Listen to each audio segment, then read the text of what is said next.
درود با شما دوستان گرامی مخلصان بازی فوتبال. با امید خوشی‌های روزگار شما البته بعد غلبه خوجند در بازی با مرو در جام کنفدراسیون فوتبال آسیا همین برنامه رو پیشکش می‌کنیم. برنامه پیش از بازی است گفتیم و امروز در برنامه من غیر چشم داشت دو متخصصی که در برنامه 90 دقیقه همیشه با هم بحث میکنن امروز در این برنامه با من بحث خواهند کرد. بابا خلمروزاده روی اون برنامه و برنده و همچنین ظهیر بابایف مربی شایسته جمهوری تاجیکستان که همچنین کارشناس در تلویزیون ورزش فعالیت دارن. خوش آمدید به این برنامه پیش از بازی و فکر میکنم که بعد از بازی هم چیزی بخواهیم گفت. امروز بازی بین دسته‌های خوجند و همچنین مروی ترکمنستان است و این بازی در ورزشگاه 20 سالگی استقلالیت تاجیکستان برگزار می‌گردد. البته ما امید آن را داریم که در این بازی دسته خوجند غلبه می‌کند. پیش از همه با شما گفتنی هستم که مرو علاقه در بازی اولینی که داشت در بازی‌های انتخابی تا گروهی اول یا خود پلی آف یکی از دسته‌های نامدار علیه قرقیزستان را با حساب 1-0 شکست داد و در دقیقه 13 آن بازی نورنظرов یگانه گل را به ثمر رسانید و از این خاطر مرو به تاجیکستان آمد تا با خوجند هم غلبه کند یا که تواند که در اینجا خود را نشان دهد. شما چه انتظار هستید از این بازی که در خوجند برگزار می‌گردد؟ راستی اگر ما بخوایم تاریخ این دسته ترکمنستان می‌بینیم که سالهای پیش غلبه کرده بود است به دسته روشنی کلوب در ترکمنستان با حساب 1-0 مغلوب شده است. نوبسته این من فکر می‌کنم که امروز یک روزی است که در ولایت سوخت به عید مبادل میشد و فکر می‌کنم که ترینر جوان قدم‌های اولیش به غلبه امروز فقط از خوجندی ما غلبه را انتظاریم. فکر می‌کنم که بازی که با استقلال بازی کردیم بازی آخران خوجندی‌ها یک کمبودی‌هاشون کار میکنن و کارم کردن به فکر من و امروز فقط برای خوجندی‌ها برای غلبه بازی کردن در کره و ما همه وقت اگر ما تاریخ فوتبال میهن نگیریم اگر تیم‌های ملیمون ما همه وقت دست بالا میشیدیم و امروز هم ما خواهیم اون که خوجند دست بالا شد و من فکر می‌کنم که همین خیلی میشه.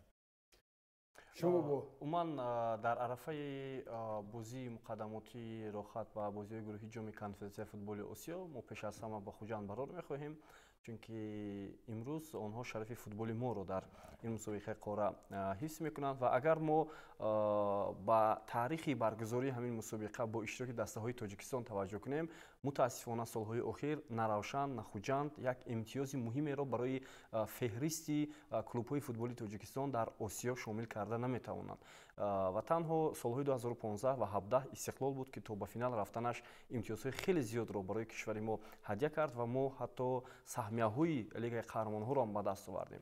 ولی ببینید سالهای اخیر دسته‌های دیگری ما نمیتوانند نتیجه خوبتر نشان بدهند. البته امسال ما امید داریم که خوجند از دوری پلی آف با بازی‌های گروهی می‌رود و هر دو با روشن می‌توانند برای به هدف خود رسیدن و آبروی فوتبال تاجیک را بیشتر کردن تلاش می‌کنند.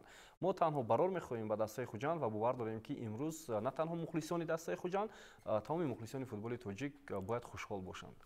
بله البته ما خوشحال میشویم با شرطی که دسته خوجند تواند در این بازی غلبه کند. درباره دسته مرو چه گفتم ممکن است؟ این دسته هست که مثل خوجند در زمان اتحاد شوروی در لیگ دوم چمپیونات اتحاد شوروی که با منطقه آسیای مرکزی اون وقت آسیای میانه میگفتن داخل بود هنرنمایی کرده است اما دستاوردهایش نمایان نیستند. بعد صاحب سال شدن ترکمنستان هم این دسته یگان بار چمپیون نشده است و همگی 2 مرتبه مدال‌های نقره را به گردن آویخته است و 3 مرتبه دیگر توانسته است که در جای سوم باشد. اما خوجند ما هم عنوان چمپیونی را به دست نآورده است ولی 9 مرتبه صاحب جای دوم، 6 مرتبه جای سوم، خب صاحب جام و غیره. یعنی اگر در این برابری در ترازوی وزن آمارها برکشیم پس خوجند بهتر است و در این بازی هم بهتر خواهد بود. ولی در سال ظاهر بابایف قید کردند که دسته مرو رو ما از کجا میدونیم. یک مرتبه این دسته با دسته روشن کلوب هنوز سالهای 1994-95 که اون وقت در 2 موسم یک باره بازی ها صورت میگرفتند بازی کرده است و روشن رو با حساب 1-0 مغلوب کرده بود. اون وقت تنها از پختکور شهر توشکند با حساب 0-4 مغلوب شده بود و در دومین برآمدش هم این هنوز همون سالهای 2006 بود، جام آفریقا در اونجا هم پیروز نبود. یعنی امروز ما باوری داریم که خوجند غلبه میکند. با کدام صفات گفتم ممکن است که امروز خوجند غلبه میکند؟ از اون که حالا بازی های خوجند رو نشون میدن. ببینید این بازی آخرینش با استقلال بود، 0-2 مغلوب شد. ریگارتادنس 1-1، خوجند اسخط رو 4-3 مغلوب نبود. روشن با خوجند 1-1 بازی کرد و ریگارتادنس رو با حساب 6-4 در سفر شکست داد. یعنی همین نتیجه ها گواهی او هم که خوجند غلبه میکند. ما فکر میکنم که به هر یک باخت برای همین مربی یک امتحان خوب است. یعنی که اگر مربی که جوان است و یاردمچیان مربیان فکر میکنم که بعد دیگرگونی در دسته خوجند تبستانی در همین بازی من فکری خیلی من برای چی دیدم با بازی استقلال که میتونستن با دروازه استقلال گل وارد کنن. خوجند میتونستن بازی بعد نشان ندادن. ما دیدیم که اونا میتونن موقعی خودشون درست گیرن تا ما تو داخلی اگر آخر یکم تایم ما دیدیم که برابر هم بود بازی. حتی نموندن استقلال که اون سرعتی که استقلال داشت کنن. اگر همین تاکتیکی که هست کم در اضافه به این تاکتیک اگر همون جای کمبودی هست که جایگیری موقعی ها مثلا در هجوم اساسا اگر بازی کنیم فقط دفاع بازی نکنیم.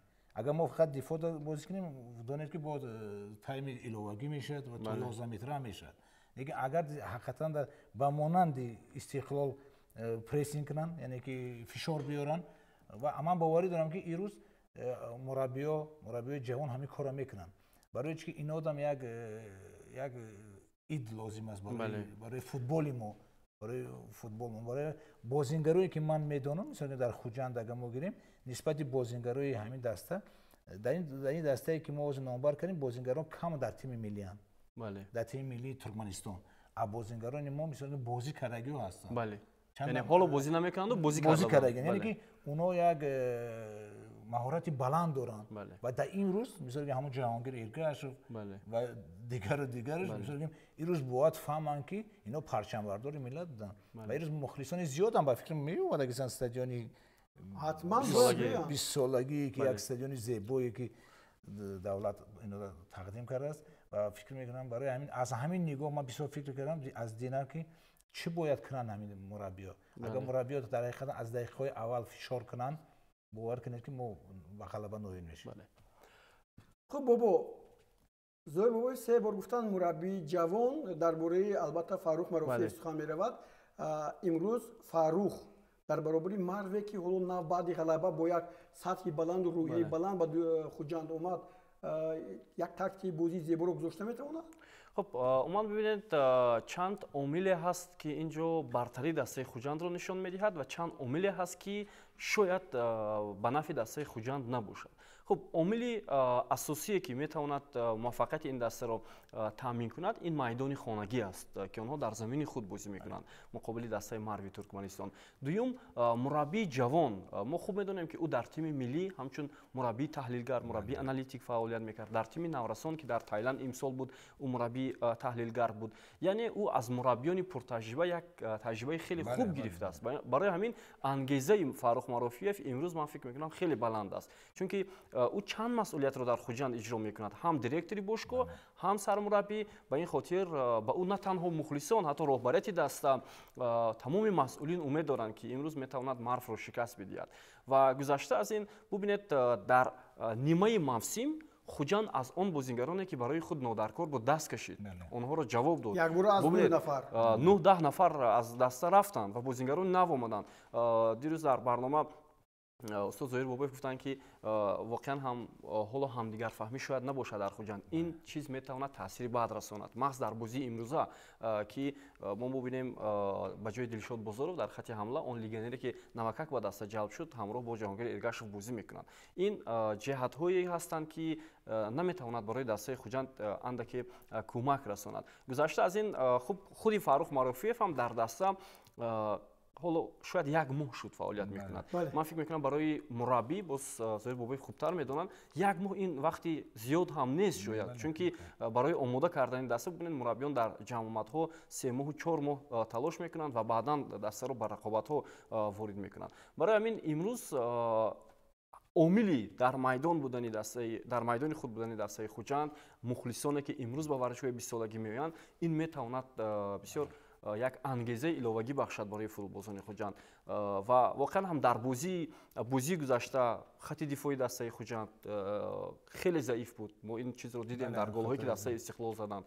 ҳамин хатоёт агар кор кунанд, агар воқеан ҳам кор карда бошанд, ман фикр мекунам имрӯз бояд карда бошанд, муқобили Марв метавонанд ғалаба кунанд. дар ин баробар ҳоло аз коргардон хоҳиш мекунам ки ҷадвали мусобиқоти Тоҷикистонро нишон дод дар Лигаи Олӣ. Инҷо бубинед вақте ки ҷои шашумро мебинам Хуҷандро дар инҷо худро камтар ноҷоиз мекунам, чунки ман ягон вақт Хуҷандро дар ин ҳолате ки ҳоло дораду марҳилаи дуюм ба анҷом расидааст ва барои медалҳо дигар истифода бурда масалан талош намекунад, бале ҳунарнамоӣ карда наметавонад, надидам ва дар ҳамин ҳолат бибинед 18 бозӣ 5 ғалаба 7 мусовӣ 6 бохт 18-26 натиҷаи тӯпош, ин бисёр бад аст.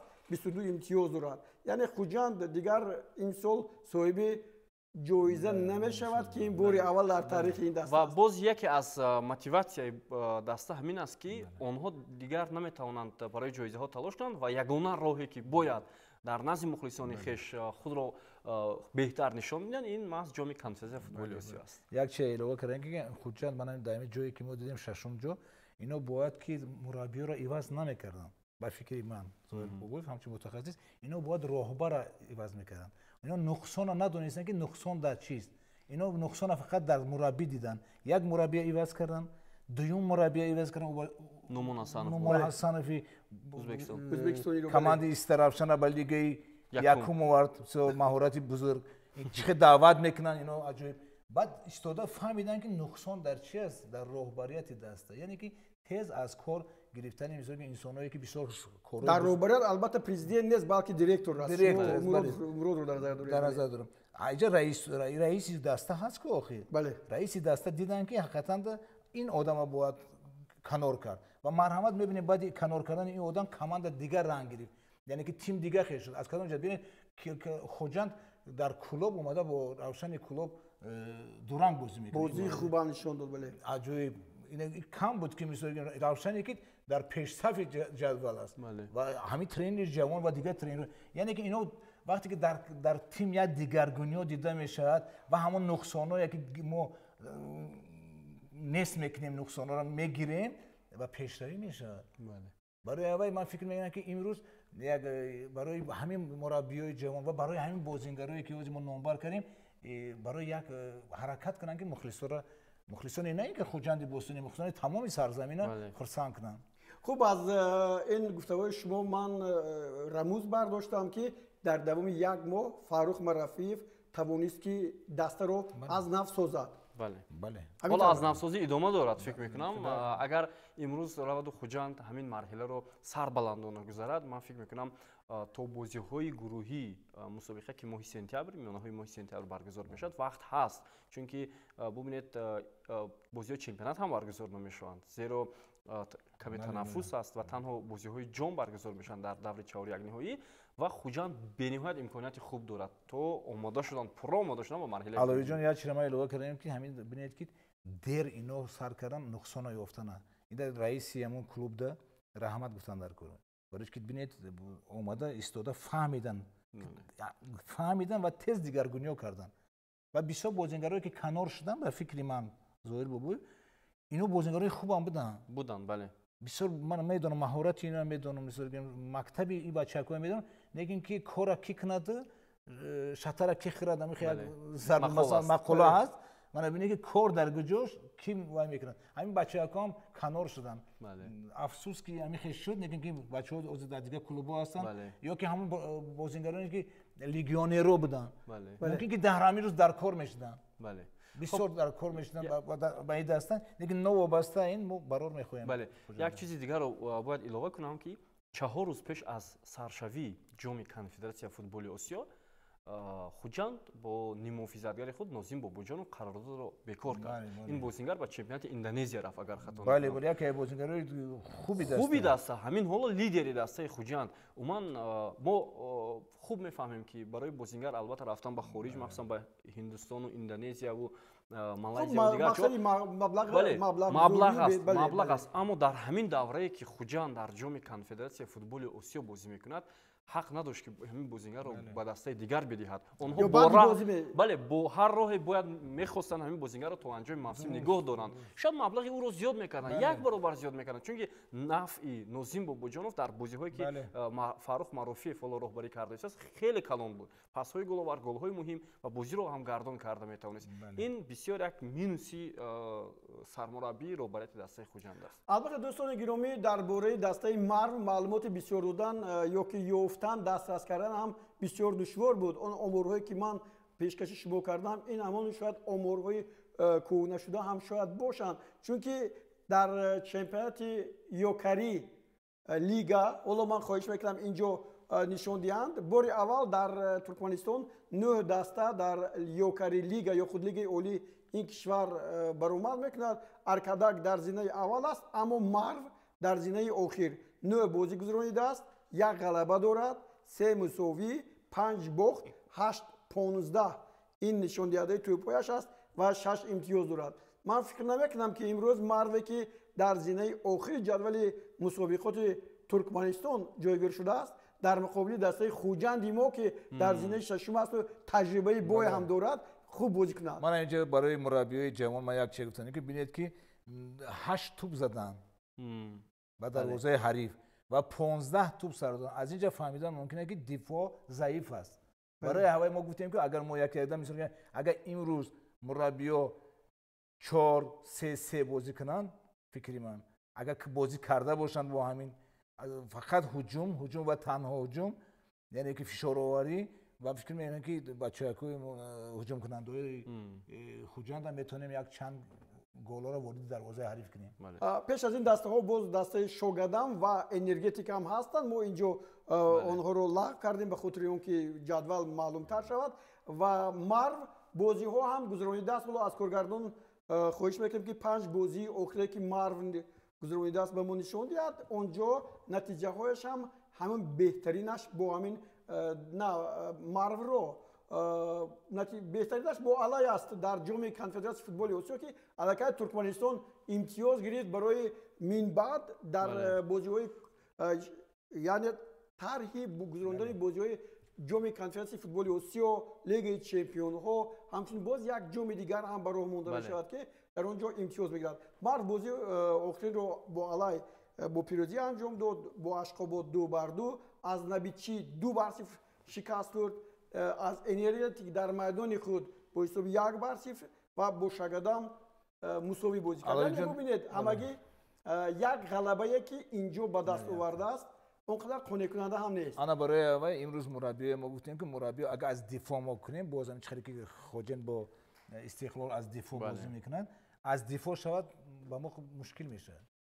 барои аввал имрӯз мо гуфтем ки фақат ҳуҷум, лекин ин ҳуҷумда бояд мураббиё кор карда бошанд. яъне ки тонам ки се ҳуҷум кунанда, лекин бо 2 ҳуҷум кунанда ҳам бошад, агар 4-4-2 бозӣ кунем, агар ба фикри ман ки ҳамин хел бозӣ мекунад командаи Хоҷанд, камак як таносуби тӯпҳо барои мо аз дақиқаҳои аввал лозим аст ки чӣ қадр тезтар мо бояд тӯпҳоро вориди дарвозаи ҳариф кунем. хуб ман ҳам ба ин боварӣ дорам. дӯстони гиромӣ, ин дастаи Марв мулаққаб ба мурғобиён аст. яъне ки чӣ гуна шояд оҳиста рафтан ин мурғобӣ фикр мекунам ки шояд аз кӯҳҳои баланди Бадахшон гирифта шуда бошад, лекин намедонам. хуб ба ҳар навъ ман фикр мекунам ки имрӯз ҳуҷумкунандаи мо бояд имрӯз чӣ бошанд? Шикорчӣ. имрӯз чӣ қадр ки гуфтанд ҳуҷумкунандаҳои дастаи Хуҷанд мисли Шикорчӣ бояд бошанд ва тавонанд ки ба тӯри дарвозаи ин даста голҳои ниҳоят зиёде зананд. ҳамин тавр ҳам ҳаст. ҳоло ман фикр мекунам ки дар варзишгоҳ ҳам дастаҳо ба майдон омаданд. гӯе агар мо ҳоло ҳайати дастаҳоро надорем, чунки ҳояти дастаҳо наомадааст. хуб ҳоло инҷо ба ман мегӯянд ки ҳоло дастаҳо ба майдон наомаданд.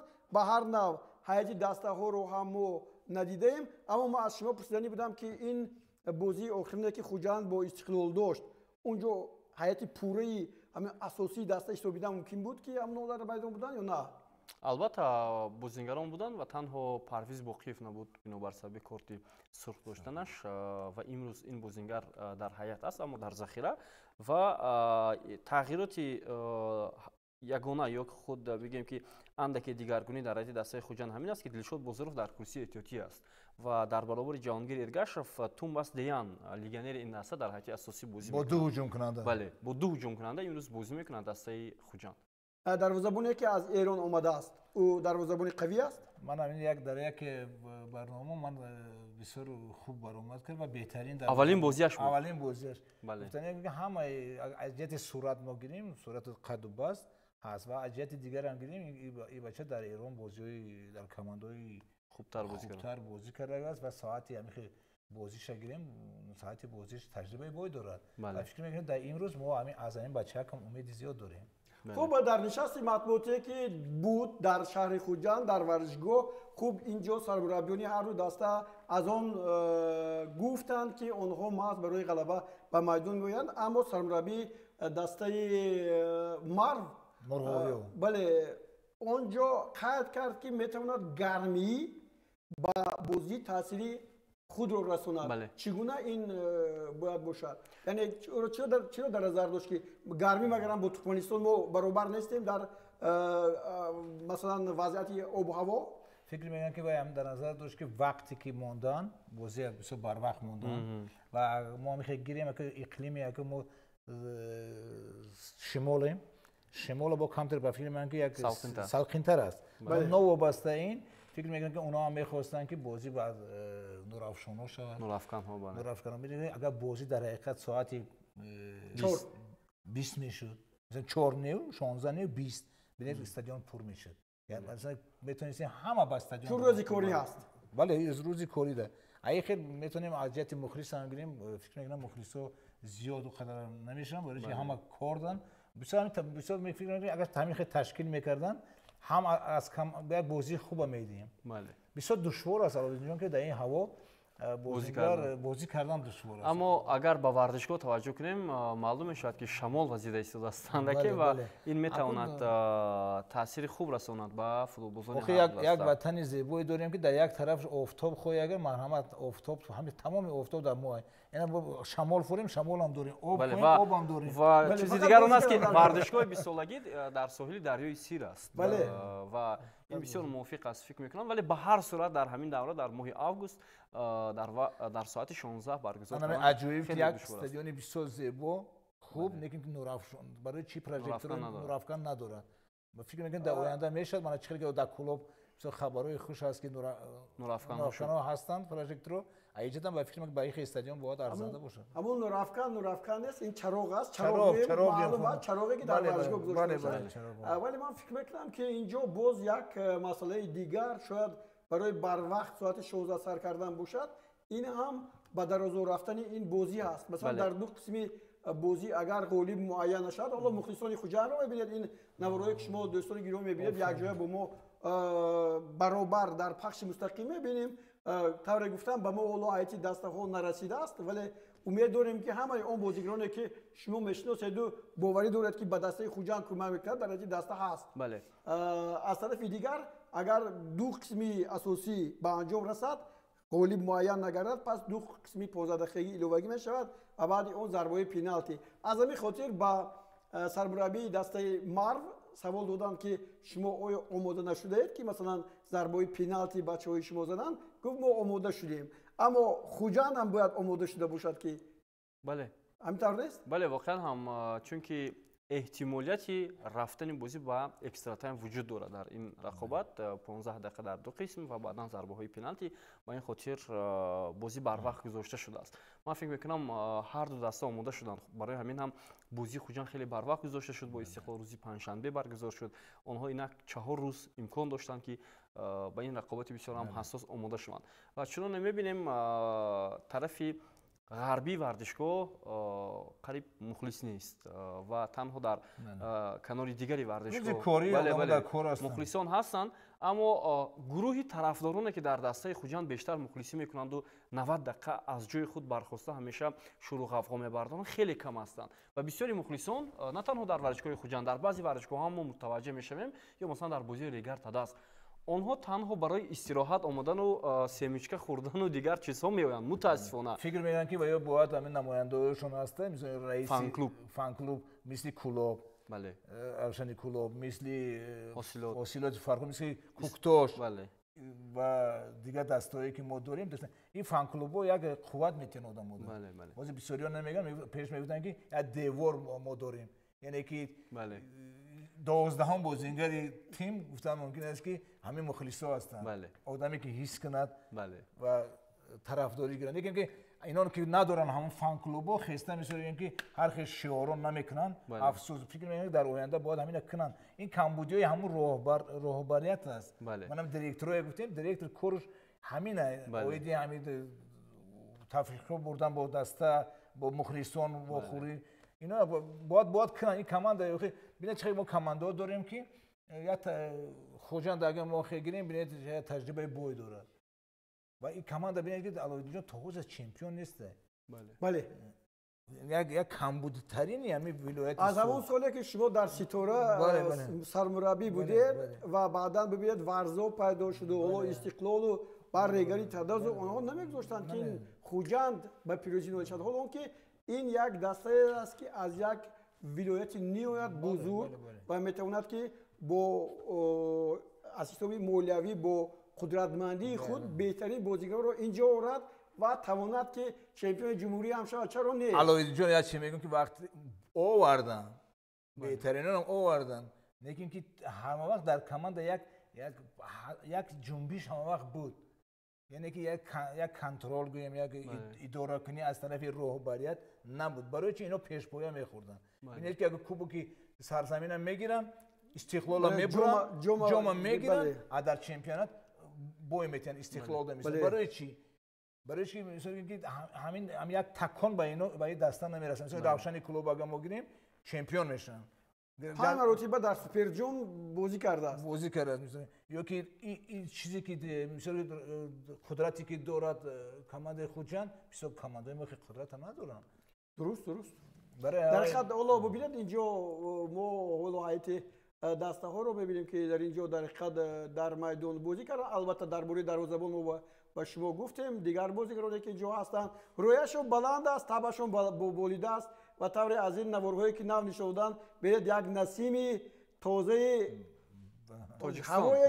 هوایی که با فوتبال مساعد است در شهر خوجند مساعد فراهم است و اینجا فوتبال زیبا رو خواهیم ما خودمون رو در اونجا ایست کردیم. بله ما هم خود رو در اونجا ایست میکنیم و بعد برمیگردیم با نتیجه این بازی. این بازی کمتر دیگر فرصت هست برای ما میگویند چگونه جنبست میشد و نتیجه‌ای که ما پیشگویی خواهیم کرد چی نتیجه خواهد بود.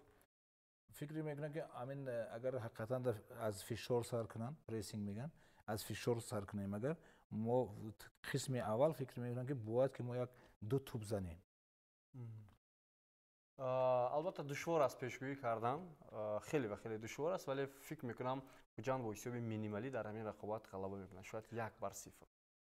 بگذار باشد دوستان گرامی، من هم باوری دارم که اینجا دسته خوجند امروز به غلبه نائل میشود. فرق ندارد چقدر که با گفتن با حساب مینیمالی بگذار 4-3 باشد اما خوجند پیشرفت باشد.